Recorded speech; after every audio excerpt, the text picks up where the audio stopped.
Están en pie de guerra.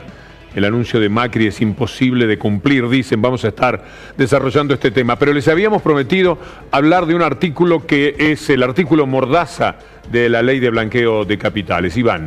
Sí, Víctor Hugo, semana del Día del Periodista. Mañana es el Día del Periodista. No hubo mucho timing en presentar un proyecto cuyo artículo 85 es eso, una mordaza para el periodismo. Vamos a ir rápidamente, estamos hablando en el megaproyecto, en este proyecto ómnibus que presentó el Poder Ejecutivo Nacional. ¿Qué dice el artículo 85, Víctor Hugo? Los magistrados, funcionarios judiciales o dependientes de la Administración Federal de Ingresos Públicos, más conocido como AFIP, que comanda Alberto Abad, y terceros que divulguen o reproduzcan documentación o información de cualquier modo relacionada con las declaraciones voluntarias y excepcionales reguladas por esta ley que en este caso habla de la de blanqueo, incurrirán en la pena prevista por el artículo 157 del Código Penal. Pero quédate un segundo acá si podés. La clave está acá, me voy a acercar si me permiten, está acá. Terceros. Recordemos que la denuncia que le hace Alfonso Prat Gay a Ricardo Echegaray es porque siendo funcionario, para mí mal hecha, digamos, y la imputación, la ampliación de Stornelli también, pero es porque era funcionario. Terceros que divulguen son los periodistas. Está hablando esta ley de los periodistas. Vamos a seguir viendo en qué consiste. Los terceros mencionados precedentemente, más conocidos como los periodistas, incurrirán además en una multa igual al valor de los bienes exteriorizados por aquel que hubiera realizado la declaración voluntaria y excepcional que se hubiera revelado o divulgado. Para que entiendan, les voy a dar un ejemplo. Si un periodista revela y cuenta que Lázaro Báez se robó un PBI, se lo llevó al exterior y lo está blanqueando hoy, ese periodista que revela eso va a ir 2 años preso y le va a tener que pagar a Lázaro Báez ese PBI que presuntamente se robó. Hablo porque está de moda hablar del PBI que se robó Lázaro Báez, que bueno, es casi un chiste, pero ese es el punto. Sí. ¿Qué dice el artículo? Ya que te permitís una broma, yo te veo a vos con todo tu enjundia, preso por 2 años en algún momento apenas pesques un dato. Bueno, honestamente yo no sé si al haber difundido y divulgado la lista de los compradores de dólar futuro no hubiese incurrido en el artículo 85 de este proyecto. Es una duda que tengo latente, que lo iba a hablar con uno de los redactores, pero me la saqué. Y esto, Víctor Hugo, es lo último. ¿Qué dice el artículo 157? Porque el 85 te deriva al 157 del Código Penal. Será reprimido con prisión de 1 mes a 2 años e inhabilitación especial de 1 a 4 el funcionario público que revelare esto que decía el artículo 85. Esto es para funcionario público, pero el artículo 85, vamos a decir terceros, lo extiende a periodistas. A hablar de todo esto, Iván. Venite para aquí, sí, porque claro, vamos a estar conversando enseguida con 2 invitados muy especiales. Antes quiero mostrarles que alguien importante del PRO, Pablo Tonelli, no tenía idea de las implicancias de este artículo. ¿Hay una pena de prisión para quienes divulguen beneficiarios del blanqueo? ¿Usted sabía esto? No, no sabía, no lo he visto eso en la ley. Sí, lo estoy viendo en este momento. En principio, digamos, la revelación de secretos es algo que alcanza a todo el mundo en la medida que esté en conocimiento de algún dato que no pueda ser revelado, sea un magistrado o sea un tercero.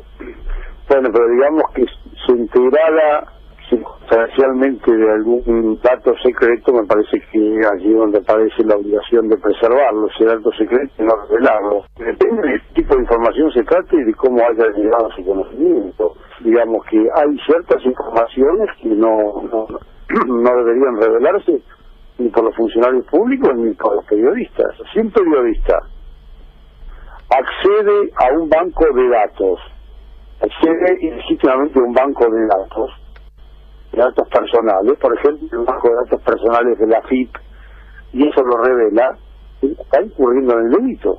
Vamos a revisar el artículo, no hay ningún problema. Esto es lo que Tonelli decía. Estamos con Nicolás del Caño, candidato a presidente por el Frente de Izquierda, y con Remo Carlotto. Bienvenido, Remo. Felicitaciones por el nuevo integrante, la nueva integrante de la familia. Sí, la verdad que estamos muy contentos con la llegada de Lola. así que... Hija de Ignacio. Ignacio y Celeste, así que... Y bisnieta de Estela. Exactamente. Así Que viene a muy, ser muy felices. el eje de la familia. Así Nicolás, ¿qué opina de esto? Bueno, en principio creo que es una barbaridad este artículo 85, lo rechazamos de plano, por supuesto. Creo que recién escuchábamos a Tonelli y lo crucé casualmente hace un ratito en la Cámara de Diputados en el ingreso y le pregunté, le dije, ¿cómo puede ser esto? Me dijo, no, lo vamos a rever, estamos viendo, en realidad la parte de los terceros no debería ir. Bueno, lo que quiero decir es que... ¿Qué parte de los terceros? ¿A qué se referiría? Se refiere a que, por ejemplo, si viene alguien y te dice a vos, mira, estos son mis datos, yo hice este blanqueo y vos lo publicás, no puede ser que se te castigue, digamos, ¿no? Pero digo, esto fue lo comento porque me parece que, y ya lo han publicado en algunos portales diciendo que aparentemente retrocederían con esto, ¿no? Lo cual, digo, muestra que es una barbaridad, que ha tenido un rechazo desde que se conoció, ¿no? Muy amplio, de distintos sectores políticos, por supuesto, de todos los colegas, de los periodistas, y me parece que esto, lo que muestra de fondo es que no quieren que se sepa realmente los funcionarios, etcétera, que van a entrar en este blanqueo. Recordemos que a partir del escándalo de los Panama Papers, a fin de año se van a intercambiar entre 50 países datos sobre las cuentas en los paraísos fiscales, ¿no? Entonces, antes de eso se hace este blanqueo llamativamente, entonces quieren a toda costa que se haga un control, como sea. Por eso digo, nosotros no solamente que rechazamos de plano esto, sino este blanqueo que se mezcle con el tema de los jubilados. Pero bueno, ahora sí. Sí, claro, porque ese es otro tema. Pero estamos por ahora en la prohibición de hacer comentarios. La verdad que es un artículo claramente anticonstitucional. El artículo 14 de la Constitución, el 32 y el 75, inciso 22, que incorpora los pactos y tratados internacionales en materia de derechos humanos, son taxativos con respecto a la libertad de expresión y la libertad de prensa, el derecho a informar y a informarse. Creo que es extorsivo, porque poner en términos de los montos de sanción que van a recibir, en este caso los periodistas que divulgan la información, busca proteger a aquellos que más recursos han evadido del sistema. Y en el marco de la discusión de una ley que habla del sistema previsional, es muy probable que muchos de los que busquen blanquear capitales hayan sido evasores del sistema previsional en algún momento. ¿Y ustedes? Creo... Sí, perdóname. No, digo, esto que dice Remo es así, digo, es completamente extorsivo, digamos, hacia quienes publiquen, y que por otra parte recién lo escuchábamos a Tonelli decir, si uno busca, llega a una base de datos de la AFIP, digo, sobre cualquier trabajador, Juan Ramírez de X fábrica, se sabe cuántos ingresos tiene. Digo, ¿por qué sobre los empresarios, sobre los que van a ser premiados con este blanqueo? Porque están premiando a quienes han evadido durante muchísimos años. O sea, esto se quiere hacer pasar como decir, bueno, vamos a darle una reparación histórica a los jubilados. En realidad lo que se va a hacer acá es, por un lado, justificar a los que han evadido, y no se sabe si ese dinero viene del narcotráfico, de las redes de trata. Es tan paradójico que, por ejemplo, los accionistas del diario Clarín, que tienen capitales en paraísos fiscales, podrían blanquear los capitales, y si el diario Clarín informa que blanquearon los capitales, serían sancionados con claro, la verdad. Con ese monto. La verdad que es un criterio. Es un análisis increíble. Filosófico, ¿no? Es imposible que. Quiero aclarar, Víctor Hugo, que Pablo Tonelli, a mí lo que me preocupa es que Pablo Tonelli, que es la espada más preparada, me corregirán Nicolás y Remo, del PRO en materia judicial en la Cámara de Diputados, no supiese cuando Pablo Dugan le hacía la nota en qué consistía el proyecto. Hacen actos de fe, da la sensación de que los proyectos llegan al Congreso sin el conocimiento de los diputados del oficialismo. Eso es hacen muy claro. actos de fe. Y aparte hay una práctica que tienen, que es ir con un proyecto de máxima, donde ponen situaciones que prácticamente son escandalosas como esta, y después buscan negociar. Porque el proyecto en forma integral, porque en realidad son 5 proyectos combinados, en realidad revisten preocupación en muchos puntos en su tratamiento. Este es el punto tal vez que viola directamente la Constitución, que es grosero, que realmente tiene un planteo inaceptable, pero el resto de los temas en tratamiento también son motivo de preocupación y lo quieren llevar adelante. Quieren darle tratamiento el día jueves aprobando el dictamen. La verdad que a nosotros nos parece que un megaproyecto de estas características debe ser tratado particularmente en cada uno de los temas, repito, con la preocupación que tenemos nosotros fundamentalmente de retrotraer a la Argentina al sistema de FJP. ¿Cómo votan ustedes este proyecto?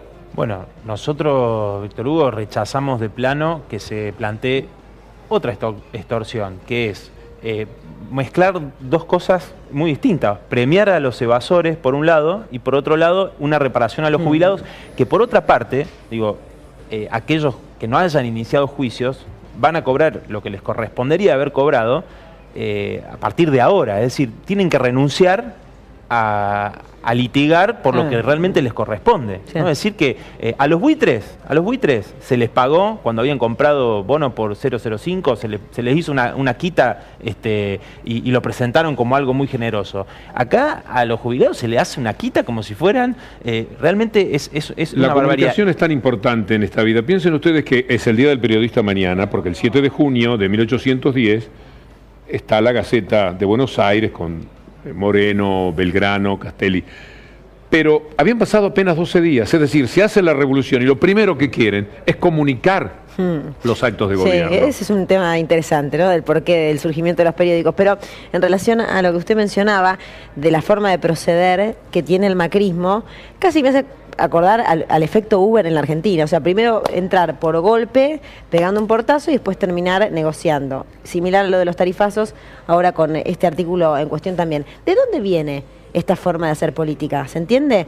De ir con algo que tiene artículos desopilantes, donde el eje termina siendo es el centro y el debate pasa para después negociarlo y correrlo un poquito. Como fue la inclusión de funcionarios en el blanqueo, por ejemplo. Bueno, digo, yo creo que es una manera de mostrar que este gobierno tiene algún tipo de consenso o de diálogo, que es la supuesta bandera, ¿no?, que enarbolaron desde un comienzo, ¿no?, de que ellos son dialoguistas, que hacen consenso, cuando veamos, el plan económico que vienen aplicando ha sido para quitarle a los sectores populares y dárselo a los ricos. Por eso, digo, nosotros queremos que se discuta una reparación histórica para los jubilados y es más, planteamos que si se restablecen los aportes patronales al 33%, que Cavallo los redujo completamente, digo, si se restablecieran los aportes patronales a antes de que Cavallo hiciera esta modificación, ¿se puede otorgar el 82% móvil a los jubilados? ¿Qué es lo que...? Igual está muy cerquita del 82%. ¿Pero qué tiene que ver el blanqueo con todo esto? No, por eso mismo, digo,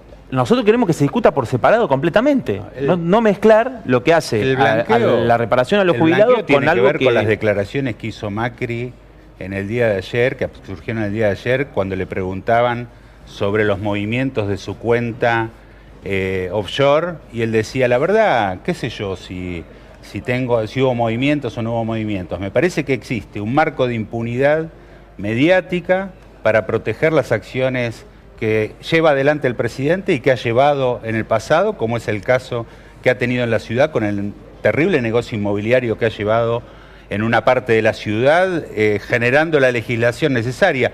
A mí me da la impresión de que este caso es parecido. Están generando la legislación necesaria para proteger los recursos económicos de los amigos y de los integrantes del gabinete que son parte de los grupos económicos concentrados en la Argentina y están generando un camino hacia el desfinanciamiento del sistema previsional y aparte están sacando una parte que tendría que haber entrado en la moratoria jubilatoria para jubilarse antes de fin de año, le están buscando dar una pensión que no reconoce los derechos de los trabajadores que se han retirado y que es del 80% de la mínima, lo cual la verdad que sigue agravando la situación. No, y con respecto a eso, digo, lo que están dejando bien en claro es que no van a combatir el trabajo no registrado o en negro, sino que lo van a convalidar con esa pensión.